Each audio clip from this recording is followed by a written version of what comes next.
Bitzitxusiren artean, irrifarre konplize bat. Otsaiaren 17an aurkeztuko dute Orer eta Errenteriako Lekona fabrikan Talaia feminista, Euskal Herriko emakume feminista eta subiranisten topelekua. 2022ko abenduan hasitako bideak lehen uzta emango du. 2023 urteko dosierra egin dute, pasaden urtean Euskal Herrian inflexio puntu izan ziren 6 gertakizunen analisia eginez, noski begirada feministatik. Geurean ditugu Talaia feministaren parte diren Jule Goikoetxea eta Kizkitza Gilde San Bizente. Egunon, bikote. Egunon. Bueno, lehenik eta behin, rigureko lehen galdera, nondik abiatzen da Talaia feminista eta nork osatzen du? Bueno, uste dut, Talaia feminista abiatzen da 2022an, bai? Baina aurretik ere Euskal feminismoan halako proiektuan martxan jartzeko alegina egon zan, ez? Ni uste dut oso kontziente garela Euskal feminismoan aktore garen guztiak, Euskal feminismoak estrategia bat eskaini behar duela sistemikoa, horrela esaten dugu ere Talaiaren sarreran, ez? Eta zer da estrategia bat sistemikoa? Sistemikoa den zapalkuntza bati, sistemikoa den alternatiba bat eskaini behar zaio. Beraz, esparru sindikaletik, politiko instituzionaletik, sozialetik, kulturaletik, komunikabidetatik. Orduan, sistemikoa den alternatiba bat eskaintzeko eragiletza feminista ere transversala eta maila batean jendarte esparru guztietan eman behar da, ez? Eta nik uste dut Talaiak horri erantzuten dio baita ere, ez? Esparru ezberdinetan gauden emakumeok, gure arteko elkarrizketa eta gure artean, horizonte bat eraiki nahi dugu, bai? Eta orduan, 2022an hasi ginen gogoeta hau partekatzen berriro ere, zeren esaten duan bezala ez da lehenengo aldiz, Euskal Herriko feminismoak alako gogoetak eta alako saiakerak egiten dituela, eta oraingoan, pixkanaka iritsi gara, iritsi garen tokira eta proiektu honekin, ez? Talaian feministan, momentu honetan, bi talde daude, batetik dago talde sustatzailea ditu dioguna, eta da, proiektuaren bihotza, bai, eta irakurketak egiten dituena, eta irakurketak proposatu duena, ez? Dosier honetan dagoen irakurketa proposatu duena, eta horretan egongo gara 25 edo apuntatuak 40 bat, baina Bai, gero 25 oso perfil ezberdinetakoak, ez? Jule, lurralde ezberdinetakoak ere bai, eta gero, badago alako taldetxo bat eragilea, dinamizatzailea, nagusiki, azpiegitura eta logistika lana egiten duena, bai?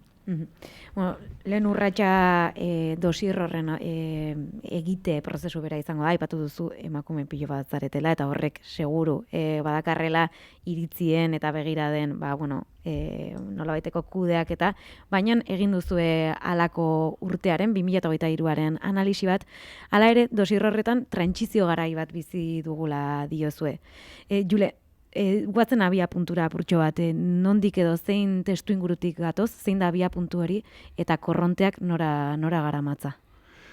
Alde batetik esan duen moduan Kizkitzak ere, klaro, ez da lehenengo aldia hau saiakera hau egiten dena, eta horrek esan nahi du, alegia, nabaritzen da nola ja 2014ean, uste lehen saiakera egin zela, zergatik 2014tik aurrera ja hasten da esango genuke 21. mendea, bai, eta orduan bai, ze lehenengo 10 urteak dira pixkat horrela, ez, 2010-2010 inorketzak oso ondo gertatu zen, eta 2014tik aurrea, bai, mugimendu feministak egiten du, mugimendu feminista autonomoak egiten du hausnarketa bat, eta esaten du, feminismo, laugarren olatuan gaude, feminismoa ez da bakarri mugimendu feminista autonomoa, haratago doa, eta beraz nola egingo dugu herri honetako feminista guztiak erabatea edo bestea antolatzeko.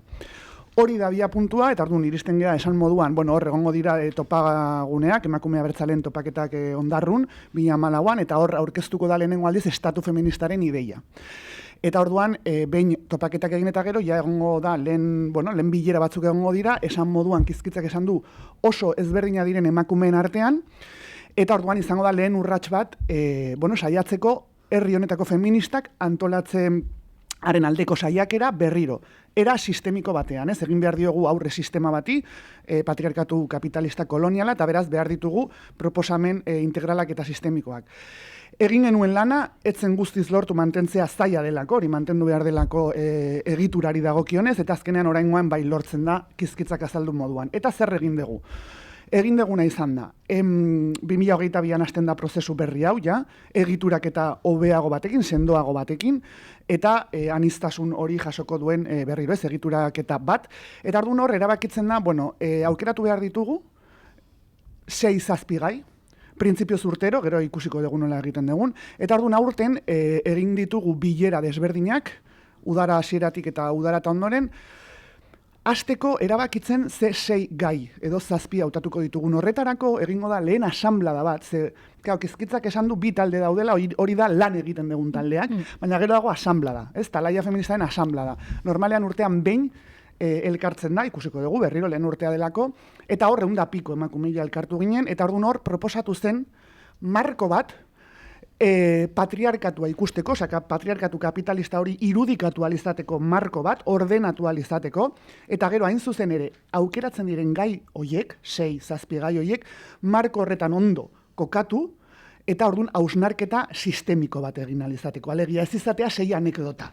Baizik eta aukeratzen ditugun gai guztiak, bere lekua izatea proposatutako egitura horretan, marko horretan, zeinak berriro asanbladatik pasa zen, 2022ko asanbladan erabaki zen marko hori, taldeetan egin genuen lan, hor zeuden sindikatu desberdinak, unibertsitateko jende desberdinak, lehen sektorekoak, bigarren sektorekoak, alegia aniztasun horretan, eta orduan urrengo pausua bai izan daia talde sustatzaileak aukeratu dituela 6 gai horiek, eta nik azpimarratu nahi dut gauza bat, eta da, ni oso gutxidan egon naiz horrelako prozesu batean, nun 25 emakume, 30 emakume, behin eta berriro elkartzen diren, sakoneko gai ideologikoak aztertzeko. Bai, ekonomiatik hasi eta klima aldaketa, inflazioa, egitura politikoak, estatu teoria inkluso, balioaren teoriaren inguruko hausnarketak, eta abar eman dira bilera horietan, ez? Eta orduan nik uste dut berriro. Grebarekin ere gertatu zaigu, ez? Mugimendu feministak egiten duena, ez da bakarrik, alegia ez da atentzioa bakarrik jarri behar helburuetan, baizik eta prozesuan. Segure kasuan, eta subalternoak diren gizakien kasuan, prozesuak egiten du gizaki hori subalternitatetik ateratzeko oinarrizkoena da prozesu hori. Ze hor jakintza hartzen dezu, boterea hartzen dezu, eta horrek espazio publiko hartzeko gaitasuna ematen dizu, kasu honetan ere kolektiboki, eta horrik eramaten du azkenean eraldaketa estrukturalak egitera, ez? Eta orduan berriro netzako prozesua ikaragarri, interesgarri ezaten ari da, ze oso espazio gutxi dauden non emakumeak eztabaidatzen duten orduak eta orduak estatuari buruz, nola gobernatu nahi dugun estatua oroar. Ez bakarrik violentzia zer pentsatzen dugu, baizik eta nola nahi dugun gobernatu gure bizitza eta gure herrialdea. Eta orduan usteet hori dela oraingoz talaiak daukan gauzarik probablemente garrantzitsuena. Ikusiko dugu ze gauza gehiago etorriko dira, noski?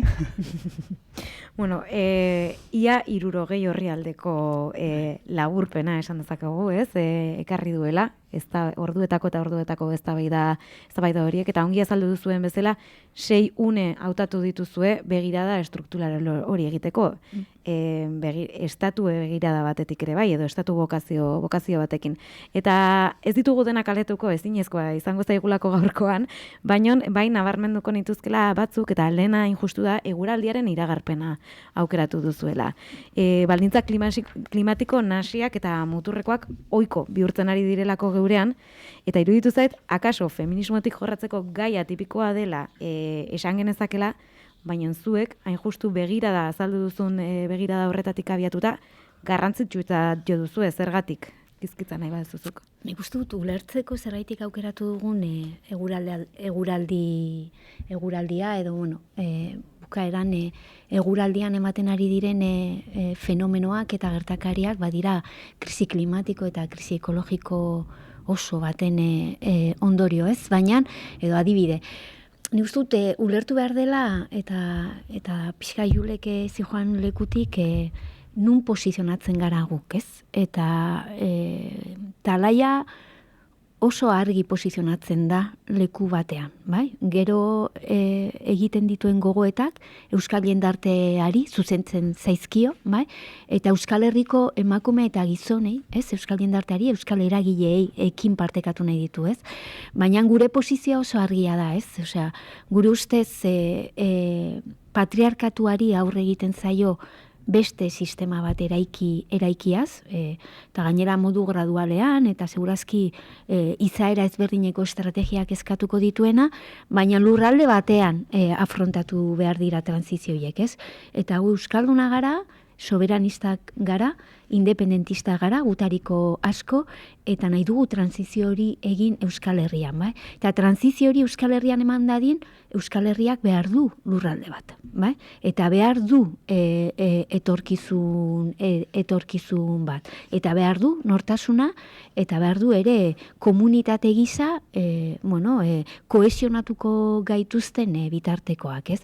Orduan, logika horretatik ez bakarrik, zeren esaten duan bezala, gertaera hauek dira bai euskararen kontrako oldarraldi sistemikoa edo krisi klimatikoak eta krisi ekologikoak sortu dituen halako fenomenoak eta dramak, osea badira emakumeon eta gure komunitateengan independientemente ze etorkizuneko ideologia edo ze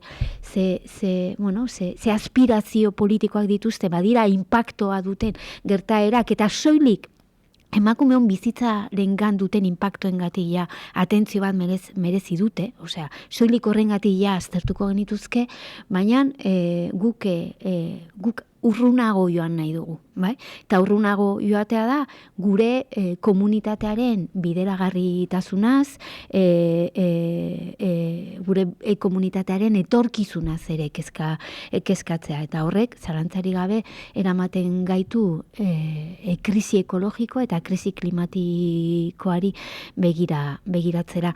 Arrazoi askorengatik, osea, esanten duan bezala, ez bakarrik komunitatengan duen inpaktuarengatik, dagoeneko krisi eta horrela definitzen genuen guk, osea, alda aztertu emakumeengan duen inpaktuaren ikuspegitik, gertaera hauek modu bortitzago batean pairatzen dira subalternitatean edo egoera prekarioagoan dauden kolektibitateetan, eta beraz emakumeengan, baina gure ustez krisi klimatikoa, krisi ekologikoa aztertzea da, transizio hori eman behar den testuingurua aztertzea. Hori da gure testuingura. Bai, hori da gure testuingura. Horregaitik aztertu dugu modu sakonean gai hau, bai. Gero bai saiatu izan gara, eta hori ez da bakarrik nik uste dut eguraldiaren azterketan, nik uste dut indarkerian eta maila batean ere bizitzaren garestitzean ere egin dugu, saiatu izan gara ere ikuspegi, ez dakit nola esan, ez dramatiko batetik aztertzen gai hauek, bai? Zeren hemen tentaldia egoten da askotan, nagusiki gogoetak egiten direnean makrotik eta logika estrukturaletik bakarrik, bai? Ahaztera, tendentzia makroien azpian jendarteak daudela, kasu honetan emakumeak, eta emakume horiek resilientzia estrategiak ere praktikatzen dituztela, eta emakumeak beraien bizitza eta beraien familia eta komunitateen bizitza aurrera ateratzeko testuinguru hauetan estrategia ezberdinak eta posizionamendu ezberdinak hartzen dituztela, bai?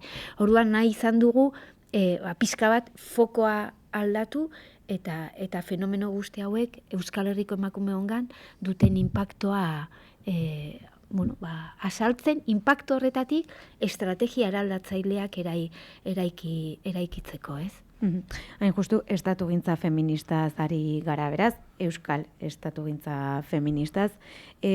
Aipatu duzue, krisi ekosozialaren elementua edo kolapsoaren ideiak, baina kezkagarritzat jo dituzue baita ere, atal batean baino gehiagotan, elikadura, energia edo etxe bizitzaren arloa, baita zaintzarena. Eta justu oinarrizko beharrak merkatuaren esku egotea.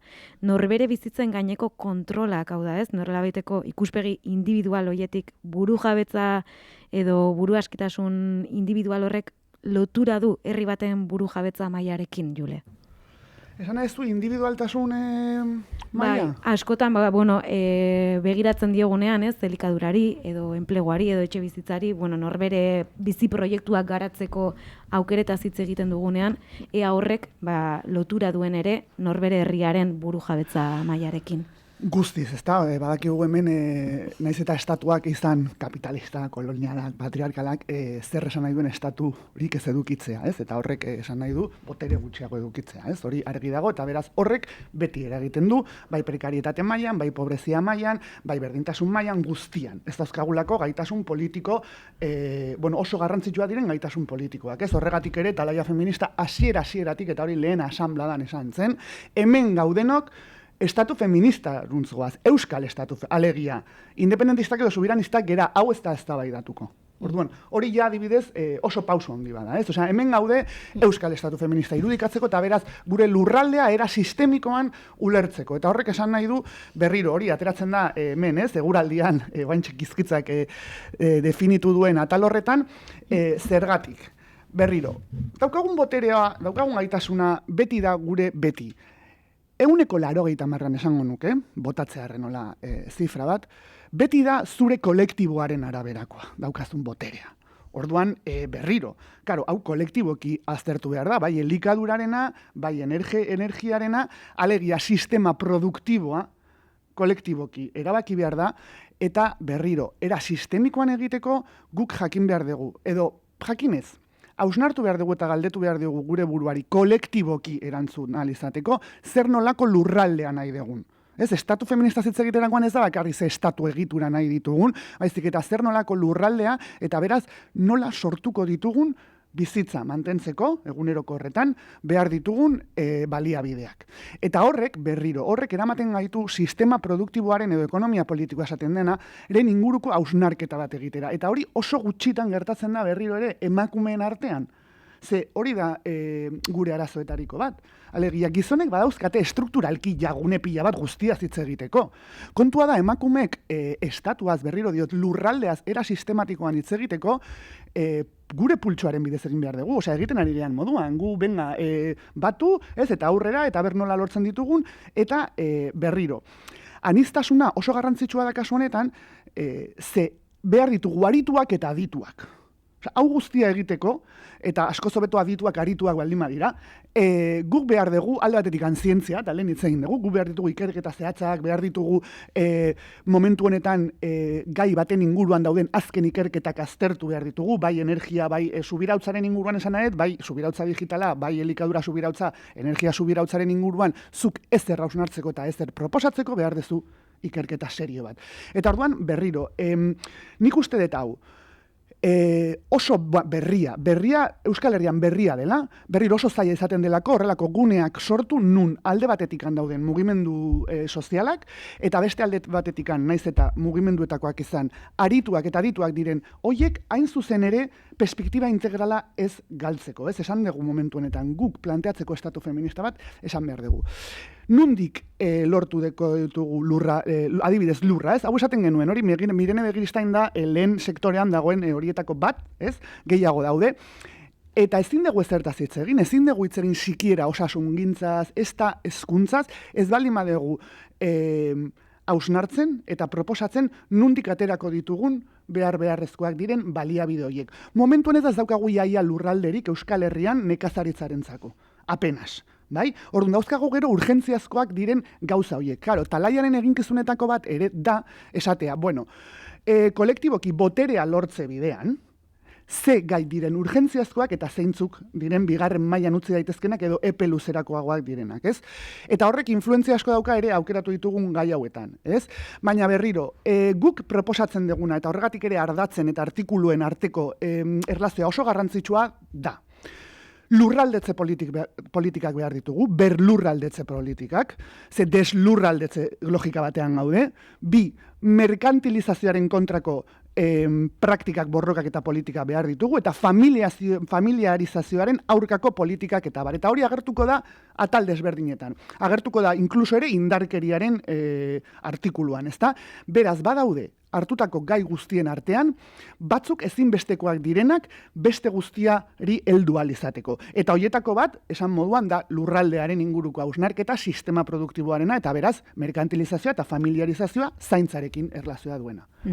Beraz lotuta dagoela dena zalantzarik gabe, pena da guztietan sakondu ezin alizatea gaurkoan, beti gurean denbora dugulako kontran, baina gogora ekarriko dugu otsailaren 17an, Errenteria Horretako Lekuona fabrikan hitzordua duela Talaia Feministak, izena emateko webgunea ere zabaldu duzuela, eta beraz, gonbita egiten diogu, emakume independentista guztiei, zuekin bat egitea, eta bereziki bide hori urratzean jarraitzea. Jule Goikoetxea eta Gizkitza Gilde San Bizente, mila esker lagin txiki horra, hau gurekin partekatu alizateagatik. Mila esker zuei. Ez horregatik mila esker bai. Informazioaren aria,